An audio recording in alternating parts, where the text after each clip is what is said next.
up, beautiful people? Welcome back to my channel. One of my videos I had discussed that I had some weight concerns, so I thought I would shed some light on my weight loss journey, weight loss experience, and kind of what I went through, what I did to get where I wanted to be. I'm gonna go ahead and show you guys a clip really quick that will kind of sum up what I'm gonna further discuss right here.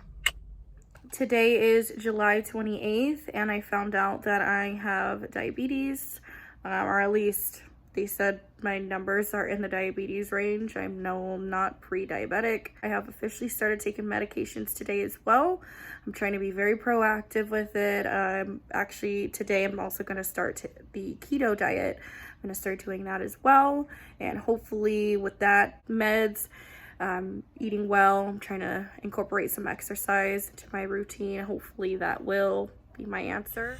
So that video pretty much sums up what happened and the result of just ongoing depression. So some background about that. My personal assumption on why I gained so much weight is because, and got diabetes to begin with, is because I lost my mom in 2015. She passed away, and ever since then, I had been on a downward spiral just because of how it ended, and our relationship was very rocky at that point, and I feel very guilty for how things played out and just kind of how it ended. And without getting into too much detail, it just, it affected me. It really, really did.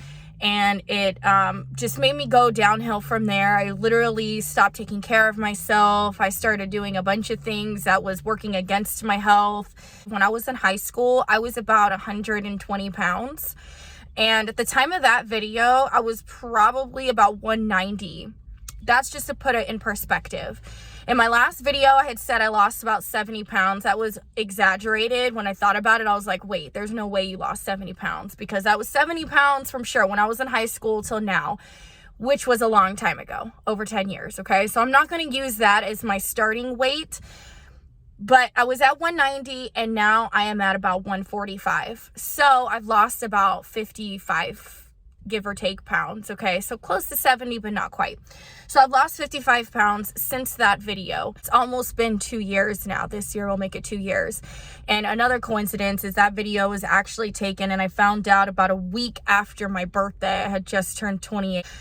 That was intense. And so the cosmetic procedure I was talking about in that video was I had some money saved up, and I had felt so bad about myself, right? Women these days, we look at social media and we see how everyone looks and how you can look as long as you've got some money, because let's be real, not everyone is putting in the work, the time, and the effort to get to their goal body and look. They're putting in the work in. They have money, okay?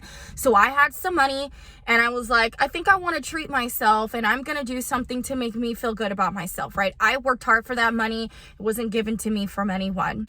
So what I had planned to do was to get 360 lipo, and I was gonna get a very light BBL. Like, I wanted it to look very natural, so I just wanted to get a little fuller, a little more of a plump of a butt.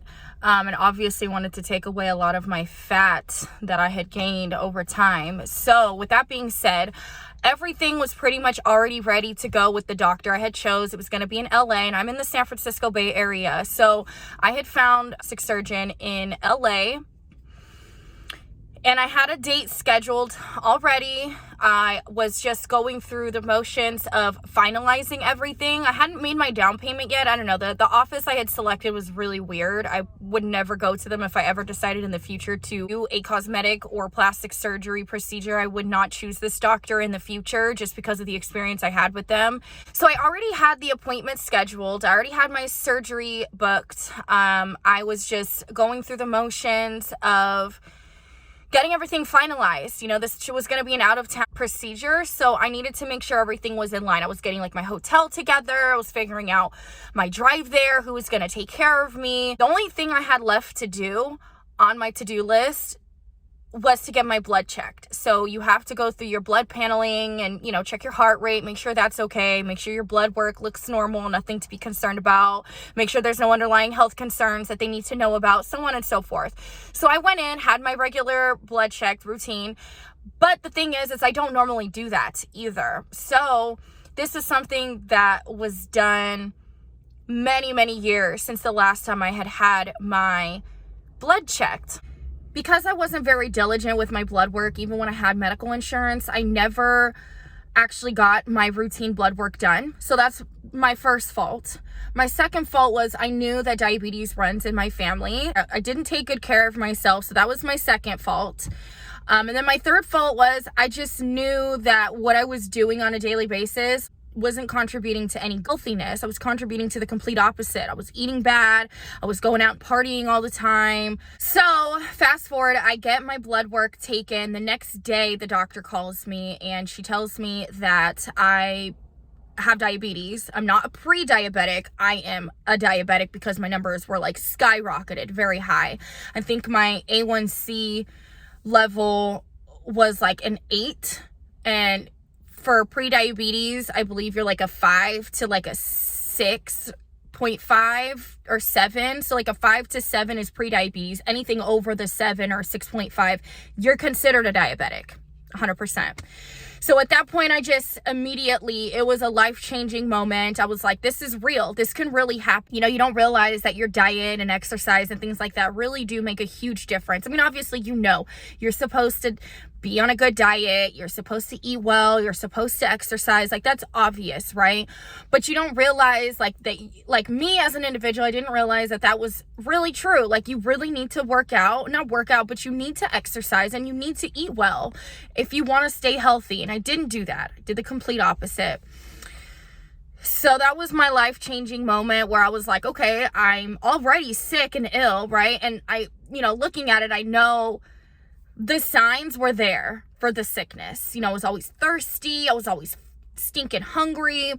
I just had continuously gained weight over and over again. My hangovers were super bad. My vision started getting worse. I had mood swings. Like I had, you know, a low libido. My period was completely off. Like I would only get a period once every 2 to 3 months. So I thought I had PCOS and, you know, and there was just a lot of things happening.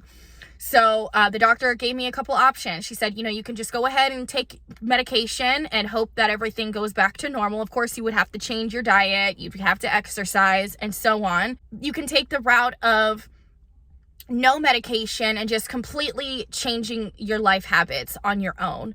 You know, just completely changing your diet, completely changing my diet, completely changing how I take care of myself by exercising and just doing what I need to get my health back. So I took the first option. I went with the medication because they said that that would help fast forward my weight loss. It would help me to get my numbers back in line much quicker than it would if I did it by myself, right? So I did it, and I set my own personal goal to take medication for 3 months. 3 months max was my goal, to take medication to get me where I needed to be, and then I would completely stop medication and just keep doing what I had been doing if I was able to get my stuff in line. So fast forward, I was able to. I did it for 3 months. And I was able to get off the medication after 3 months with the permission of my doctor because my numbers had gotten back into completely normal.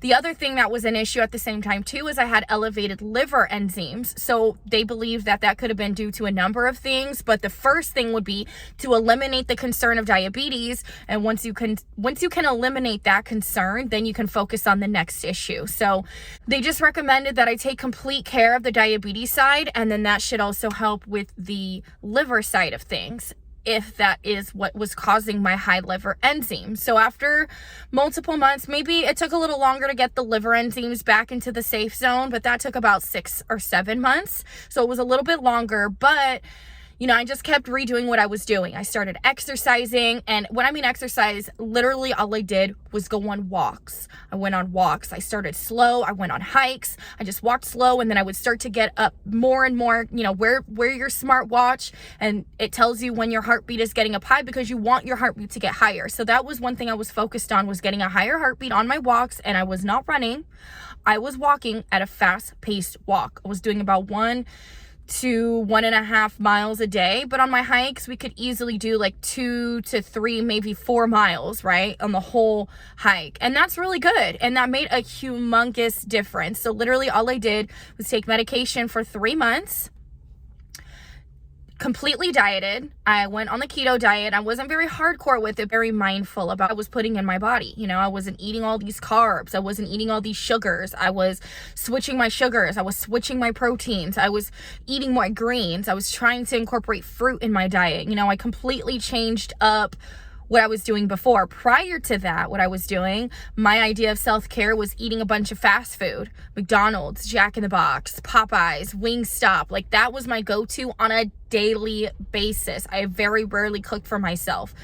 Ordering DoorDash every single day. So not only was I draining my pockets, but I was draining every piece of energy and health I had left in me at the same time. It was just, like I said, a downward spiral.